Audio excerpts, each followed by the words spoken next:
lineage of Dzogchen, unbroken to the present day, is traced from the dharmakaya Samantabhadra to the sambhogakaya, represented by the 5 Buddha families and Vajrasattva, and then to the first human master Garab Dorje.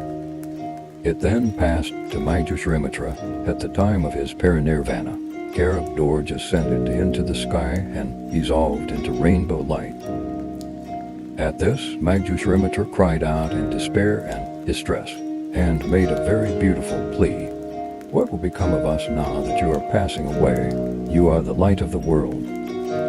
Whereupon Garab Dorje was moved, and his hand reappeared, in which was a small golden casket, the size of a thumbnail, containing the teaching of hitting the essence in 3 words, which he let fall into the hand of Mañjushrimitra.